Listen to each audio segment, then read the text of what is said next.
एक बार फिर स्वागत है आपका एबीपी न्यूज पर। देखिए, ये सवाल आप सबके मन में होगा कि जब हिंदुस्तान के सूर्ययान को सूरज पर लैंड नहीं करना तो सूरज के करीब जाना है तो हमारा मिशन आखिर करेगा क्या। 4 महीने के सफर के बाद आदित्य L1 अपनी कक्षा में स्थापित हो जाएगा। मतलब अगले 4-5 सालों तक यहीं से रिसर्च, यहीं से जानकारियां, सब कुछ भेजेगा। लेकिन क्या भेजेगा और कैसे भेजेगा, बिल्कुल आसान भाषा में आपको इस रिपोर्ट में समझाते हैं।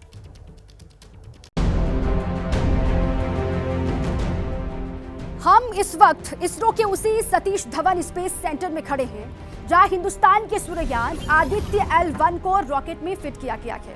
ये है रॉकेट का वो हिस्सा जहां आदित्य L1 आपको दिखाई दे रहा है। सूर्ययान को UR Rao satellite centre Bengaluru में बनाकर यहां लाया गया है, जिस पर 7 पेलोड लगाए गए हैं जो सूर्य के सवालों के जवाब तलाशेंगे।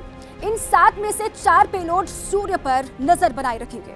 आपको बारी बारी से हम उन इंस्ट्रूमेंट यानी पेलोड के बारे में बताते हैं जिसके लिए हमें आदित्य L1 के करीब जाना होगा।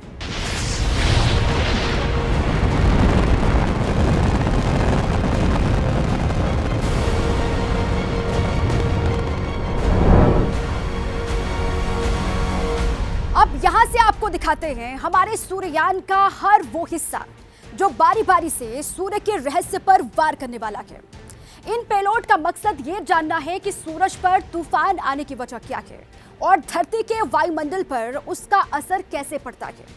ये पहेली अगर सुलझी तो हमारे सौर मंडल से जुड़े सवालों के साथ साथ जिन सैटेलाइट से हमारी जिंदगी में इंटरनेट, टीवी, GPS जैसी चीजें चल रही हैं, उन पर होने वाले तूफानी खतरों से बचा जा सकेगा। और इसके साथ ही अंतरिक्ष के मौसम में बदलाव, सोलर फ्लेयर्स यानी कि सूर्य से निकलने वाले पार्टिकल्स जो फैलते हैं, उसको समझने के लिए पेलोड्स कई अहम जानकारियां जुटाएगा।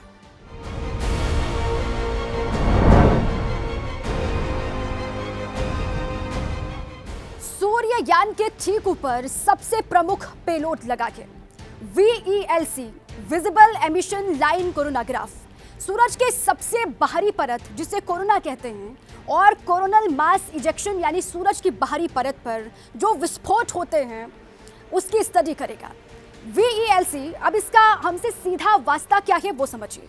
हमारा सारा कम्युनिकेशन सिस्टम सैटेलाइट पर निर्भर है। सूरज पर जो तूफान आते हैं वो सौरमंडल में कभी कभी भारी नुकसान पहुंचा सकते हैं और इनकी सुरक्षा को लेकर सतर्क रहने की जरूरत है ताकि तूफान के कारण GPS signal, radio, television, internet पर बुरा प्रभाव न पड़े। हमारा सूर्ययान सूरज पर न सिर्फ नजर रखेगा बल्कि इस पेलोड के जरिए पहले चेतावनी देने में सक्षम हो पाएगा ताकि स्पेस एजेंसियां और सरकारों को अपने इंस्ट्रूमेंट को बचाने का मौका मिल सके। दूसरा पेलोड है sweet solar ultraviolet imaging telescope. इसका काम है सूर्य के अल्ट्रावायलेट एमिशन की स्टडी करना। यह एक स्पेस टेलीस्कोप है जो सूर्य की फुल डिस्क इमेज देगा, मतलब सूर्य के वातावरण यानी कोरोना की HD इमेज देगा, जो पहले कभी संभव नहीं हो पाया। इस स्पेस टेलीस्कोप की मदद से स्किन कैंसर के खिलाफ खतरनाक UV रेडिएशन को मापने में मदद मिलेगी। यह सूरज की अल्ट्रावायलेट वेवलेंथ की तस्वीर लेगा। साथ ही सूरज के फोटोस्फीयर यानी सूरज का जो हिस्सा हमें दिखता है और क्रोमोस्फीयर यानी सूरज का बाहरी वायुमंडल मतलब फोटोस्फीयर के ठीक ऊपर उनकी तस्वीरें लेगा। तीसरा पेलोड है SOLEX-S solar low energy X ray spectrometer. ये एक सॉफ्ट एक्सरे स्पेक्ट्रोमीटर है जो सूरज से निकलने वाले एक्सरे और उसमें आने वाले बदलावों की स्टडी करेगा। साथ ही सूरज से निकलने वाली सोलर विंड की भी स्टडी करेगा। और चौथा पेलोड है HEL1-OS high energy L1 orbiting x ray spectrometer. सूरज की हाई फ्रीक्वेंसी और ज्यादा ऊर्जा के दौरान जो एक्सरे किरणें निकलती हैं, ये उनकी स्टडी करेगा, यानी सोलर विंड से निकलने वाले हाई एनर्जी एक्सरे की स्टडी करेगा। इसके अलावा जो 3 पेलोड हैं वो पार्टिकल्स और सौरमंडल की मैग्नेटिक फील्ड की स्टडी करेंगे। 5वां पेलोड है ASPEX Aditya solar wind particle experiment. इसमें 2 सब पेलोड्स हैं। पहला स्विस यानी कि सोलर विंड आयन स्पेक्ट्रोमीटर, जो कम ऊर्जा वाला स्पेक्ट्रोमीटर है। ये सूरज की हवाओं में मिलने वाले प्रोटॉन और अल्फा पार्टिकल की स्टडी करेगा। दूसरा स्टेप्स यानी super thermal and energetic particle spectrometer, ये सौर हवाओं में आने वाले ज्यादा ऊर्जा वाले आयंस की स्टडी करेगा। छठा पेलोड है पापा, plasma analyser package for Aditya. ये सूरज की गर्म हवाओं में मौजूद इलेक्ट्रॉन्स और भारी आयन की दिशाओं और उनकी स्टडी करेगा। इन हवाओं में कितनी गर्मी है इसकी जांच करेगा। साथ ही चार्ज्ड पार्टिकल्स यानी आयंस के वजन की जानकारी जुटाएगा। सातवां और आखिरी पेलोड है magnetometer, advance tri axial high resolution digital magnetometer. ये सूरज के चारों तरफ मैग्नेटिक फील्ड की स्टडी करेगा। धरती और सूरज के बीच मौजूद कम तीव्रता वाली मैग्नेटिक फील्ड की भी स्टडी करेगा। इसमें दो मैग्नेटिक सेंसर्स के दो सेट हैं। ये सूर्ययान की बॉडी से 3 मीटर आगे निकले रहेंगे।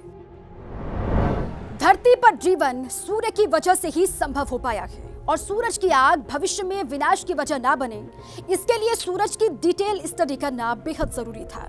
करीब 15 सालों के अथक प्रयास के बाद अब हिंदुस्तान सूर्य के रहस्य सुलझाने जा रहा है।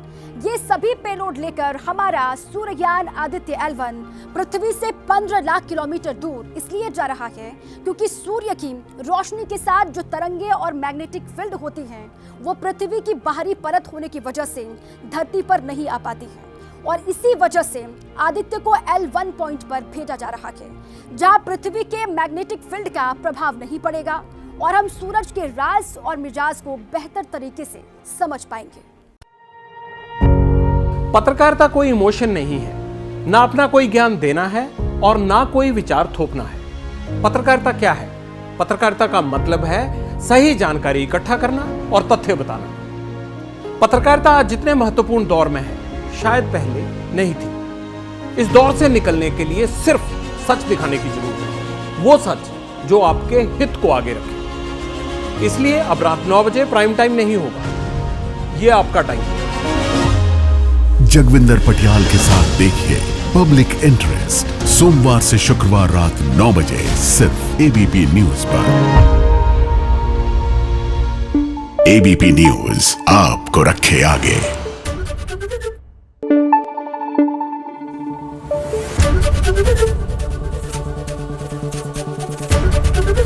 एबीपी न्यूज आपको रखे आगे।